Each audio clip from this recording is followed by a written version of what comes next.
In the shadows of modern warfare, where high-tech drones swarm the skies like digital locusts, a surprising hero has emerged from the annals of aviation history. We are talking about those rugged, propeller-driven planes from decades past, now repurposed to hunt and destroy unmanned threats with nothing more than a well-aimed burst from a machine gun or shotgun. If you've been following the Russia-Ukraine conflict, you've likely heard the stories. Ukrainian pilots in modified Yak-52 trainers circling low, their gunners leaning out to blast Russian drones out of the air. It's raw, it's resourceful, and it's a stark reminder that sometimes the simplest tools win the day against overpriced gadgets. But what does this mean for India, staring down its own drone threats from across the border in Pakistan? Enter the HAL HJT-36 Sitara, or as it's evolving into, the Yashas light fighter variant. This isn't just another trainer jet gathering dust in a hangar. It's being transformed into a nimble, cost-effective warrior that could fill the critical void between sluggish helicopters and high-end fighter jets.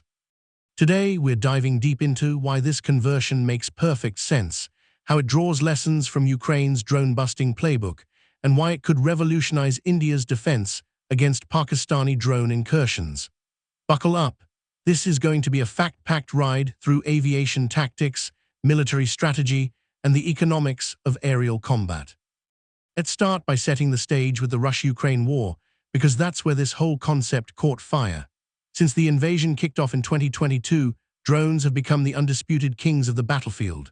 Russia has unleashed thousands of them, reconnaissance birds like the Orlan-10, strike models like the Shahed 136, and swarms of cheap FPV kamikaze units that can turn a quiet frontline into a kill zone in seconds. Ukraine, outgunned in the air, had to improvise. Enter the Yak-52, a Soviet-era trainer from the 1970s, originally built for teaching pilots aerobatics, not combat. These planes aren't sleek F-16s, they're propeller-driven relics with a top speed barely cracking 200 mph, powered by a radial engine that sounds like a lawnmower on steroids. But here's the genius. Ukraine modified them with sensor turrets, electronic warfare pods, and get this, rear seat gunners armed with rifles or shotguns. No fancy missiles here, just a pilot maneuvering close, maybe 200-300 feet from the target, while the gunner unloads. According to reports from Ukraine's 11th Army Aviation Brigade, these setups have downed over 120 Russian drones, including armed Shaeds and recon Zalas. It's like World War I dogfights reborn, where pilots once traded pistol shots from open cockpits. Why does this work? Cost and sustainability. A Sidewinder missile, like the ones Ukraine's F-16s have been firing at drones, runs about $400,000 a pop. That's insane when you're swatting a $50,000 drone, or worse, a homemade FPV rig that costs as little as $500. Ukraine learned the hard way. In one incident, an F-16 got taken out by a drone swarm because it was burning through expensive ordnance unsustainably query context. Prop planes change the equation. They fly low and slow, matching a drone's pace without guzzling jet fuel. Their stall speed is forgiving, letting them hover almost like helicopters, but with better range. And the ammo? Bullets are dirt cheap compared to missiles. This tactic has forced Russia to adapt too. Now they're netting entire streets to block drone views and limiting mechanized advances because supply lines get shredded by these aerial hunters. It's not glamorous, but it's effective, turning the tide in a war where drone kills account for 60–70% of casualties. Now pivot to India. Our borders with Pakistan aren't a frozen conflict, they're a hotbed of drone activity.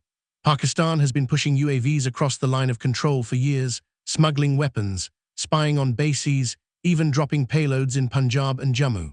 In 2021 alone, over 100 drone sightings were reported along the western frontier, many linked to Pakistani terror groups using Chinese-made quadcopters or fixed-wing models query context. India's response has relied on helicopters like the Chetak or Rudra for low-level intercepts, but they're vulnerable, slow, noisy, and easy targets for anti-air fire. On the high end, we've got Tejas fighters or Sukhoi, but deploying them against a $10,000 drone is like using a sledgehammer on a mosquito. You waste fuel, risk pilot lives, and burn through maintenance budgets. Enter the gap. We need something that bridges the helicopter's agility with a fighter's speed and armament without the billion-dollar price tag. That's where HAL's new trainer conversion shines. The HJT-36 Sitara, designed as an intermediate jet trainer for the Indian Air Force, is getting a combat makeover into the Yashas light fighter. HAL chairman D.K. Sunil confirmed this push in August 2025, eyeing it as a versatile platform for export and domestic use. At its core, the Sitara is a tandem-seat jet with a modern mission computer, already tested for basic munitions like bombs and rockets.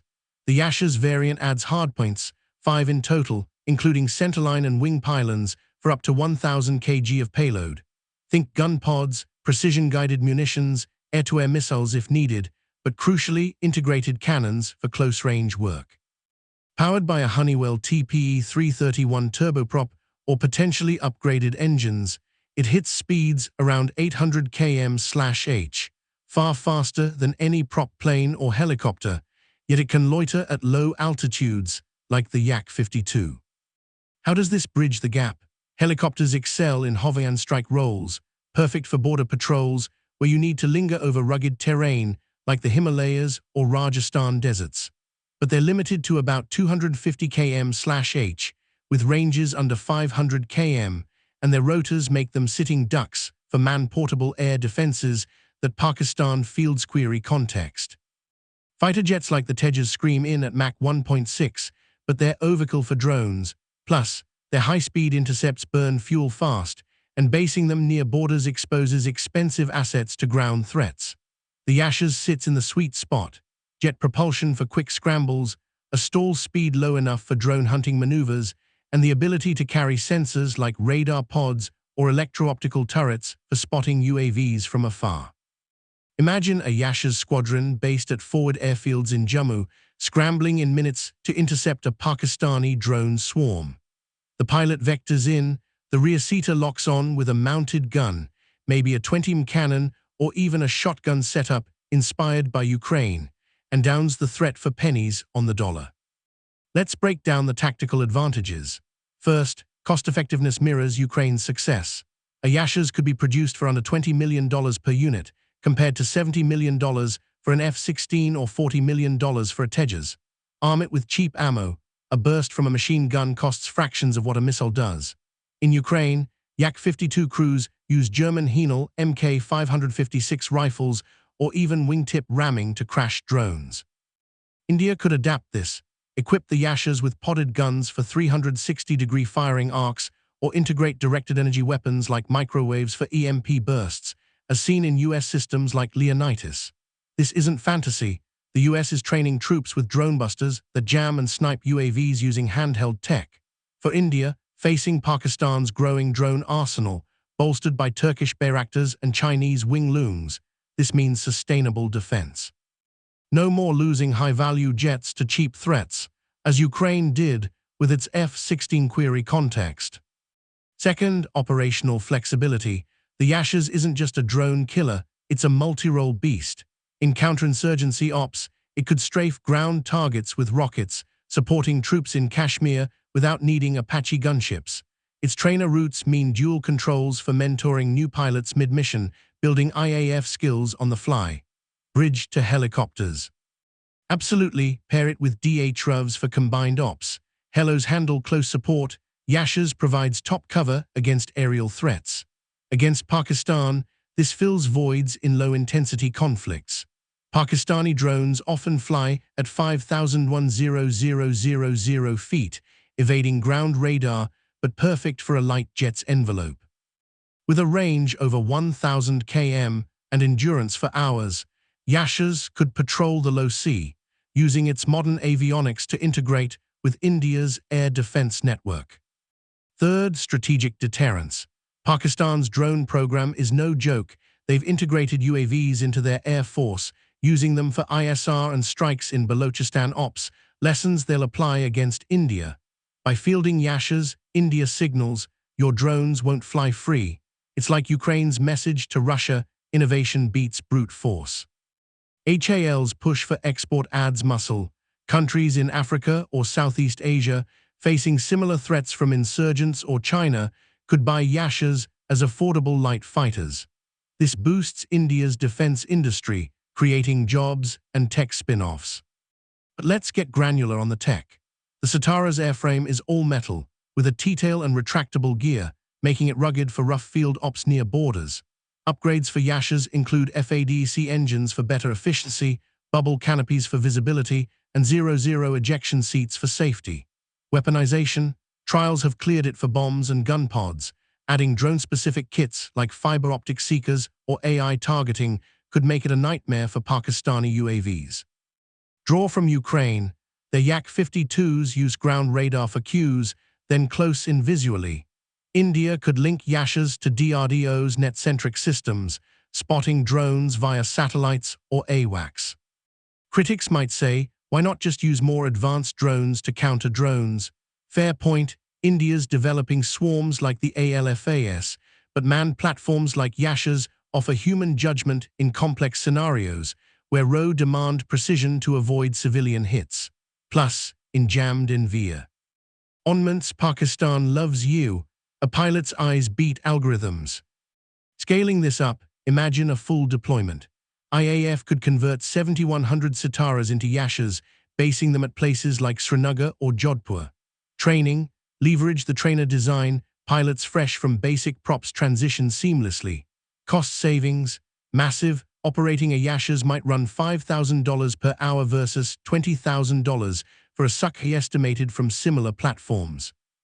Against Pakistan's tactics, where drones probe for weaknesses, this creates a layered defense. Ground jammers first, Yashas as interceptors, fighters as last resort.